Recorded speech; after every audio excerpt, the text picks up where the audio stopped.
Bom dia, pessoal. Vou estar apresentando para vocês o trabalho de FT que foi realizado, né, que envolve a medição da viscosidade de fluidos. Trabalho aí da disciplina de fenômeno de transporte e do professor, né, mestrado pelo professor Luiz Gustavo. Então vamos lá. Aqui um breve sumário da apresentação, né, a gente tem uma apresentação inicial, uma introdução sobre o tema, um equacionamento, materiais e métodos, resultados, discussões e as conclusões. Então vamos lá, né, introdução e contextualização aí do que a gente fez, né. Então, primeiro de tudo, pessoal, né, a equipe que participou da execução desse trabalho foi o pessoal que está descrito aqui, né, a gente tem o Cristiano, o Davis, o Felipe, a Laura, o Otávio, o Rodrigo, eu, o Rafael e o Teuto, né, todos eles realizaram esse trabalho. Ao asterisco aqui para o Davis, né, que ele participou da execução do trabalho, mas ele acabou trancando a matéria depois, mas ele estava lá no dia e ajudou a gente a fazer o procedimento, tá? Então essa foi a nossa equipe, né.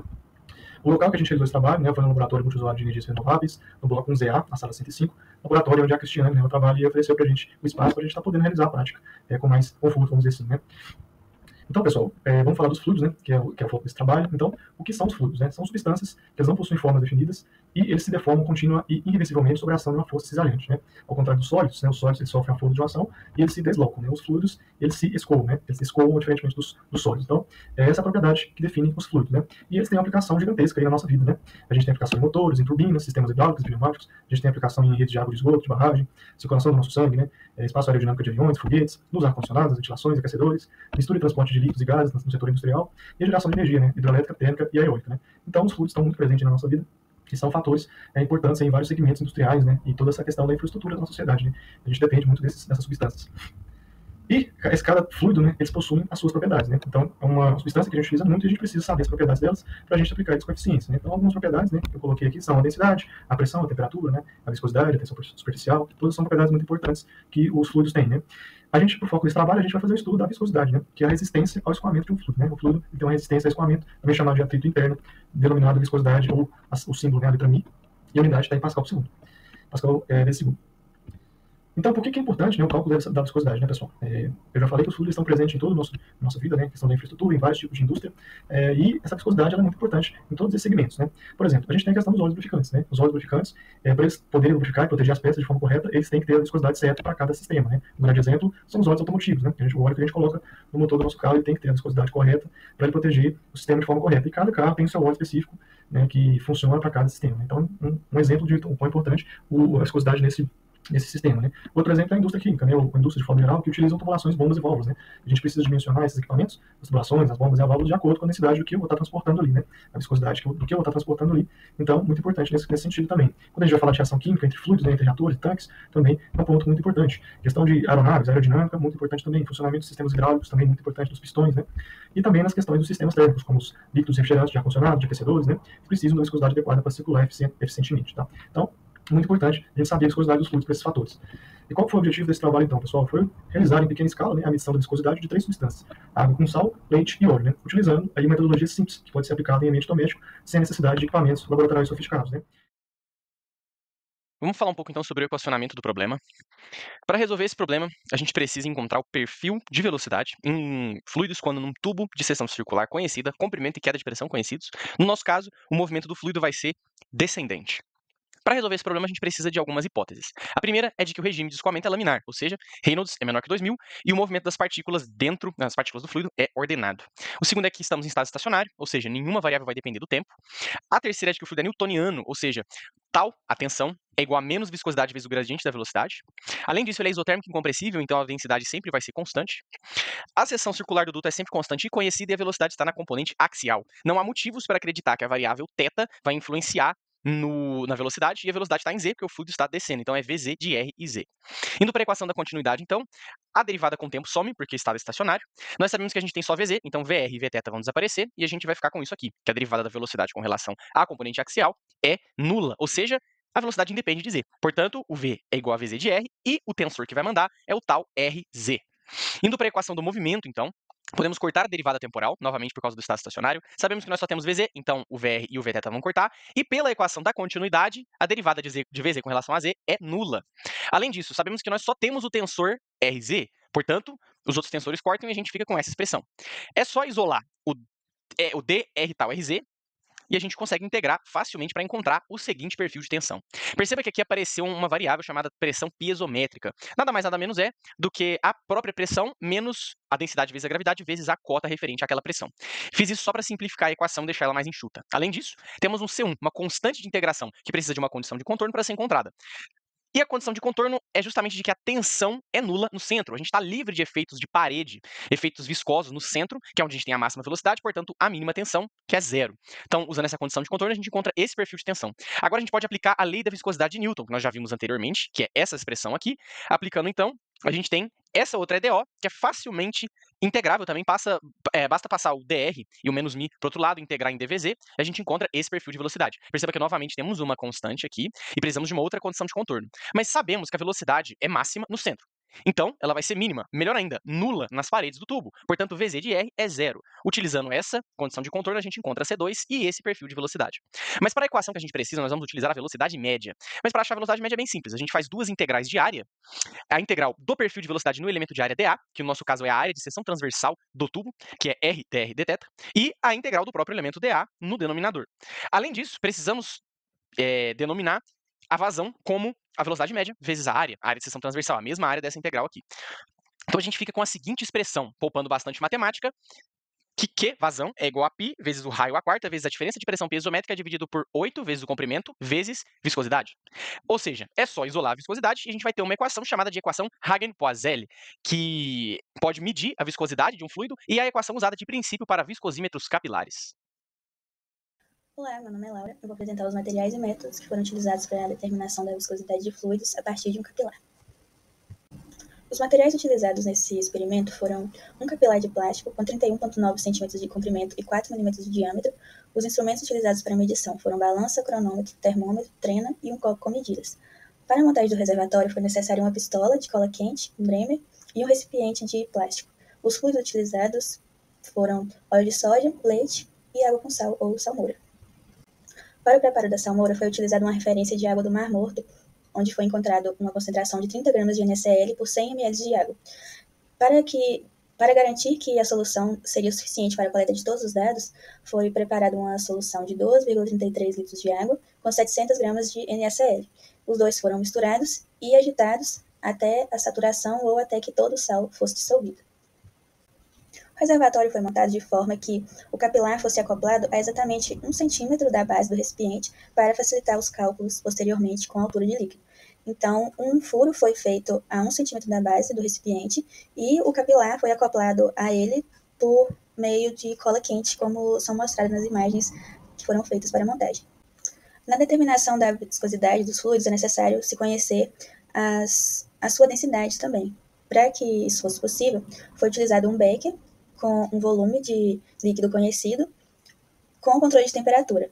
A temperatura foi controlada até que atingisse a estabilidade, e quando isso ocorreu, foi pesado na balança analítica a massa desse volume de fluido, e a densidade foi determinada através da equação de densidade igual a massa sobre volume. E isso foi feito para os 3 fluidos que foram utilizados.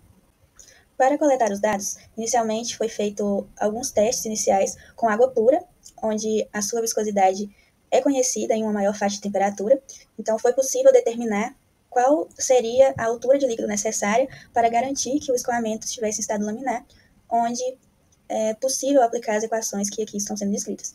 Para determinar um escoamento laminar, foi calculado o Reynolds até que fosse obtido um Reynolds abaixo de 2000 e a viscosidade da água se aproximasse da viscosidade obtida na literatura. Então, foi determinado 1 centímetro de altura de líquido para leite e salmoura e 5 centímetros para o óleo, já que o óleo é um fluido mais viscoso. E para cada fluido foram feitas medidas do tempo necessário para se coletar 50 e 100 ml de cada um, e a mesma medida foi repetida por 10 vezes para cada fluido. Oi, eu sou o Felipe e hoje eu venho apresentar os resultados das discussões do nosso trabalho. Então, no trabalho, o objetivo é determinar a viscosidade dinâmica. De acordo com a metodologia empregada, foram obtidos valores de volume em um determinado tempo, e com esses valores, nós conseguiríamos calcular a viscosidade dinâmica. Com o valor de volume e o tempo, nós conseguimos determinar a vazão média, dado a hipótese de estado estacionário. Uma vez determinada a vazão média com o diâmetro da tubulação, do duto, é possível calcular a velocidade e determinar o número de Reynolds para a validação do nosso sistema em regime laminar. Com isso, é possível utilizar a equação de Hagen-Poiseuille e determinar a viscosidade dinâmica experimentalmente. Com os nossos valores, a média indicada foi de 0,835 mPa/s.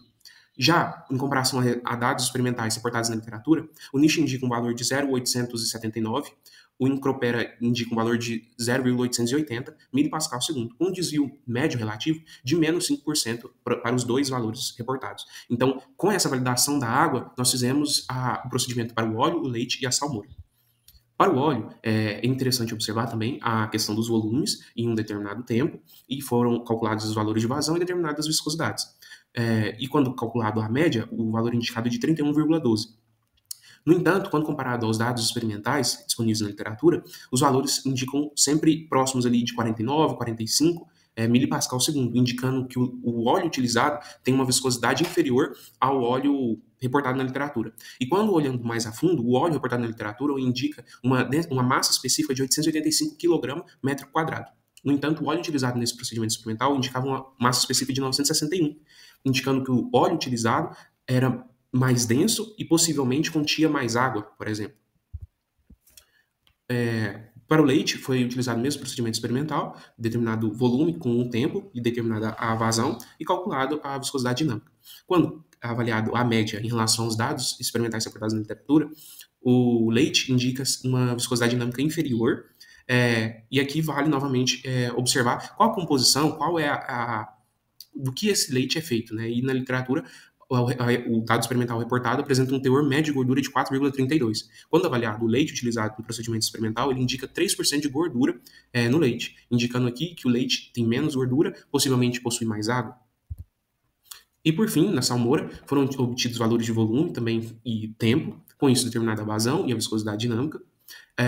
E na literatura foram encontrados correlações matemáticas reportadas por Simon e dados experimentais também reportados na literatura, indicando também uma viscosidade inferior à viscosidade reportada na literatura, disponível na literatura. Com isso, é interessante observar que o viscosímetro aqui e a forma de calcular indicou sempre valores inferiores aos dados reportados na literatura e, necessariamente, para o leite e o óleo, foi observada a diferença na composição, algum efeito de composição, né? Indicando que a viscosidade, de fato, é correlacionada à composição do fluido a ser analisado. Bom, para a gente conseguir concluir o nosso trabalho, a gente tem que lembrar do objetivo dele, que era determinar a viscosidade usando a equação de Hagen-Poiseuille. Essa equação ela é formidável porque todas as variáveis que eu preciso para calcular a viscosidade, elas são facilmente medidas. Por exemplo, a vazão a gente coleta um volume em relação à diferença de tempo. A pressão ela se dá pela pressão atmosférica num ponto e a pressão em relação à altura da coluna de fluido em relação à altura do escoamento. O raio e o comprimento do tubo, eles são facilmente medidos com uma régua. Só que essas simplificações que são feitas para a equação de Hagen-Poiseuille ficar dessa forma, elas tornam a medida da viscosidade sensível a algumas variações que acontecem no nosso sistema real. Quando a gente compara a nossa resposta com os valores da literatura, a gente encontra um desvio relativo bastante alto, principalmente no leite, no óleo e na salmoura. Isso pode ser explicado por algumas observações. A amostra, por exemplo, quando se pega uma caixinha de leite, não está ali somente leite propriamente dito, mas sim uma mistura de conservantes, leite ou outra substância, que tornam, talvez, se não agitada muito bem, se não misturada muito bem, uma não idealidade na homogeneidade da mistura. E isso é sentida pelo nosso equipamento, pela nossa viscosidade. Outra observação também é que todos os valores que a gente encontrou de viscosidade, eles são no geral, ou seja, por exemplo, o óleo. Eu não consigo achar o valor da viscosidade do óleo da marca que a gente utilizou, mas sim do óleo geral. E isso tem uma diferença em relação à da nossa amostra, em relação ao geral. E como é que a gente contornaria isso? Fazendo a viscosidade em um viscosímetro calibrado em laboratório, que a gente poderia comparar com esse valor, de certa forma, tendo um valor real da nossa amostra. Outro fator também é o equipamento. Quando a gente mede a vazão, a gente está utilizando um Becker, que não é um equipamento, não é um recipiente calibrado para fazer esse tipo de medição. Trocar para uma proveta, um equipamento calibrado para isso, seria o mais ideal. Outra dificuldade a ser encontrada no experimento do equipamento é manter o estado estacionário. Para que a equação de Hagen-Poiseuille funcione, temos que manter a coluna de fluido estática, em estado estacionário. O que entra é igual ao que sai. Então, a gente faz isso manualmente. O ideal teria que ser ter uma bomba ali para a gente manter mais constante essa coluna de água.